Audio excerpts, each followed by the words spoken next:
ಇಚ್ಛೆ ಪಟ್ಟರೆ ಅಲ್ಲೊಂದು ಅವಕಾಶ ಸಿಗುತ್ತೆ ಅಷ್ಟೇ.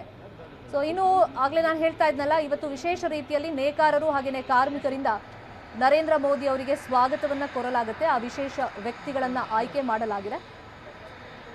ನೇಕಾರರಾಗಿರುವಂಥ ಕಲ್ಲಪ್ಪ ಅವರು, ಪೌರ ಕಾರ್ಮಿಕರಾಗಿರುವಂಥ ಮೀನಾಕ್ಷಿ ಅವರು, ರೈತ ಕಾರ್ಮಿಕರಾಗಿರುವಂಥ ಶೀಲಾ ಅವರು, ಆಟೋ ಚಾಲಕರಾಗಿರುವಂಥ ಮಯೂರ ಚೌಹಾಣ್ ಅವರು, ಕಟ್ಟಡ ಕಾರ್ಮಿಕರಾಗಿರುವಂಥ ಮಂಗೇಶ್ ಅವರು, ಇಷ್ಟು ಜನರನ್ನ ಆಯ್ಕೆ ಮಾಡಲಾಗಿದೆ. ಅವರು ನರೇಂದ್ರ ಮೋದಿ ಅವರು ಬರ್ತಾ ಇದ್ದಂತೆ ವಿಶೇಷ ರೀತಿಯಲ್ಲಿ ಸ್ವಾಗತ ಕೋರ್ತಾರೆ. ಇನ್ನೊಂದು ಕಡೆ ಮಹಿಳೆಯರು ಕೇಸರಿ ಪೇಟವನ್ನು ಸುತ್ತಕೊಂಡು ಪೂರ್ಣ ಕುಂಭದ ಸ್ವಾಗತವನ್ನು ಕೋರೋದಕ್ಕೆ ತಯಾರಿಗಳನ್ನು ಮಾಡಿಕೊಂಡಿದ್ದಾರೆ. ಆ ಸ್ವಾಗತ ಕೋರೋದಕ್ಕೆ ಈಗ ಕ್ಷಣಗಣನೆ ಆರಂಭ ಆಗಿದೆ. ಇನ್ನು ಇವತ್ತಿನ ಕಾರ್ಯಕ್ರಮದಲ್ಲಿ ರಾಜ್ಯ ಕೇಂದ್ರಾಡಳಿತ ಪ್ರದೇಶದ ಜನರು ಪಾಲ್ಗೊಳ್ತಾ ಇದ್ದಾರೆ. ಆಯಾ ರಾಜ್ಯಗಳ ವೇಷಭೂಷಣ ಹಾಗೆಯೇ ಸಂಸ್ಕೃತಿ ಅನಾವರಣವಾಗುತ್ತೆ. ಪ್ರತಿ ರಾಜ್ಯಗಳ ಮಹಾನ್ ವ್ಯಕ್ತಿಗಳ ಇತಿಹಾಸ ಕೂಡ ಇವತ್ತಿನ ಕಾರ್ಯಕ್ರಮದಲ್ಲಿ ಪ್ರದರ್ಶನ ಆಗುತ್ತೆ. ಮತ್ತೆ ವಿವಿಧ ಯೋಜನೆಗಳಿಗೆ ಇವತ್ತು ಬೆಳಗಾವಿಯಲ್ಲೂ ಕೂಡ ನರೇಂದ್ರ ಮೋದಿ ಅವರು ಚಾಲನೆಯನ್ನ ಕೊಡೋದ್ರಿಂದ ಸುಮಾರು 90 LED ಕೇಂದ್ರದ ಯೋಜನೆಯನ್ನ ಪ್ರದರ್ಶನ ಮಾಡೋದಕ್ಕೆ ಜನರಿಗೆ ಅಲ್ಲಿ ವ್ಯವಸ್ಥೆಗಳನ್ನ ಮಾಡಿಕೊಂಡಿದ್ದಾರೆ. ಇನ್ನು ಸುಮಾರು 10.7 ಕಿಲೋಮೀಟರ್ ರೋಡ್ ಶೋನಲ್ಲಿ ನರೇಂದ್ರ ಮೋದಿ ಅವರು ಪಾಲ್ಗೊಳ್ತಾ ಇರೋದ್ರಿಂದ ಭದ್ರತೆ ದೃಷ್ಟಿಯಿಂದ ನೋಡೋದಾದ್ರೆ ಪೊಲೀಸರು ಟೈಟ್ ಸೆಕ್ಯೂರಿಟಿಯನ್ನ ಕೊಟ್ಟಿದ್ದಾರೆ. ಕಾರಣ ಕಳೆದ ಬಾರಿ ಹುಬ್ಬಳ್ಳಿಯಲ್ಲಿ ಇದೇ ತರ 10 ಕಿಲೋಮೀಟರ್ ರೋಡ್ ಶೋ ನಡೆಸಂತ ಸಂದರ್ಭದಲ್ಲಿ ಒಬ್ಬ ಬಾಲಕ ಬಂದ, ನಾನು ನರೇಂದ್ರ ಮೋದಿ ಅವರ ಅಭಿಮಾನಿ, ಅವ್ರಿಗೆ ಹಾರ ಹಾಕಬೇಕು ಅಂತ ಹೇಳಿ ರಸ್ತೆಯ ಇಕ್ಕೆಲಗಳಲ್ಲಿ ಜನ ಸೇರ್ಕೊಂಡಿದ್ರಲ್ಲ, ಆತ ಅಲ್ಲಿಂದ ನುಗ್ಗಿ ಬಂದ್ಬಿಟ್ಟ ಅಚಾನಕ್ಕಾಗಿ. ಭದ್ರತಾ ಲೋಪದ ಬಗ್ಗೆ ಆಗೊಂದಿಷ್ಟು ಚರ್ಚೆಗಳಾಗಿತ್ತು.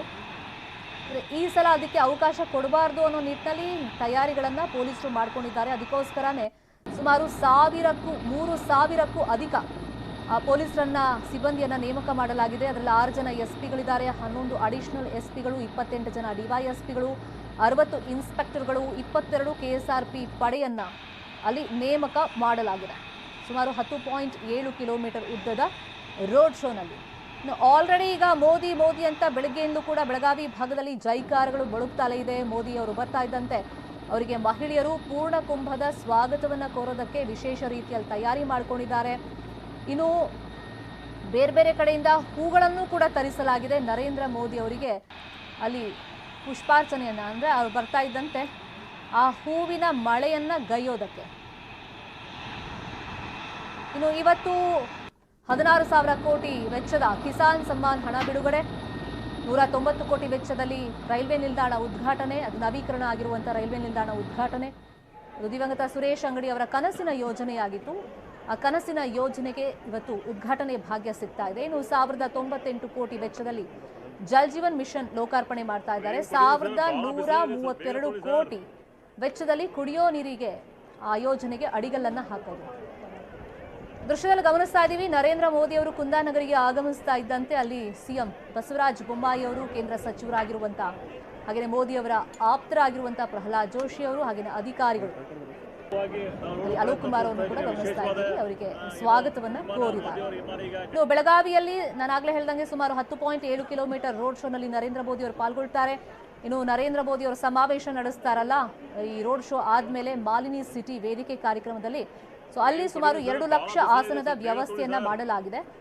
ಇನ್ನು ವೇದಿಕೆ ಕಾರ್ಯಕ್ರಮಕ್ಕೆ ಅಂತ ಹೇಳಿ 15 LED ಸ್ಕ್ರೀನ್ಗಳನ್ನು ಅಳವಡಿಕೆ ಮಾಡಲಾಗಿದೆ. 50 ಎಕರೆ ಪ್ರದೇಶದಲ್ಲಿ 3 ಕಡೆ ಪಾರ್ಕಿಂಗ್ಗೆ ಅಂತ ವ್ಯವಸ್ಥೆಯನ್ನ ಮಾಡಲಾಗಿರೋದು. ಸಮಾವೇಶಕ್ಕೆ ಬರೋದಕ್ಕೆ ಆಲ್ರೆಡಿ 1,500ಕ್ಕೂ ಹೆಚ್ಚು ಬಸ್ಗಳಲ್ಲಿ ಜನರನ್ನ ಕರ್ಕೊಂಡ್ಬಂದಿದ್ದಾರೆ. ಇನ್ನು ರೋಡ್ ಶೋ ಮಾರ್ಗವನ್ನು ನಾವು ನೋಡೋದಾದ್ರೆ ಚೆನ್ನಮ್ಮ ಸರ್ಕಲ್ನಿಂದ ಈ ರೋಡ್ ಶೋ ಆರಂಭ ಆಗುತ್ತೆ. ಅಲ್ಲಿಂದ ಕಾಲೇಜ್ ಮಾರ್ಗ, ಅಲ್ಲಿಂದ ಸಂಭಾಜಿ ಸರ್ಕಲ್, ಕಿರ್ಲೋಸ್ಕರ್ ರಸ್ತೆ, ಶನಿ ಮಂದಿರ, ಕಪಿಲೇಶ್ವರ ದೇಗುಲ ರಸ್ತೆ, Shivaji garden, PV road, Yediyurappa ಮಾರ್ಗ, ಹಾಗೇನೆ ಮಾಲಿನಿ ಸಿಟಿ ಸಮಾವೇಶದವರೆಗೂ ಆ ವೇದಿಕೆ ತನಕನೂ ಕೂಡ 10.7 ಕಿಲೋಮೀಟರ್ ರೋಡ್ ಶೋನಲ್ಲಿ ನರೇಂದ್ರ ಮೋದಿ ಅವರು ಪಾಲ್ಗೊಳ್ತಾರೆ. ಅವರನ್ನ ಸಮೀಪದಿಂದ ನೋಡಬೇಕು, ನಾವು ಅವ್ರಿಗೆ ಮೋದಿ ಮೋದಿ ಅಂತ ಘೋಷಣೆ ಕೂಗಬೇಕು, ಆ ಘೋಷಣೆ ಅವ್ರ ಕಿವಿಗೆ ತಲುಪಬೇಕು.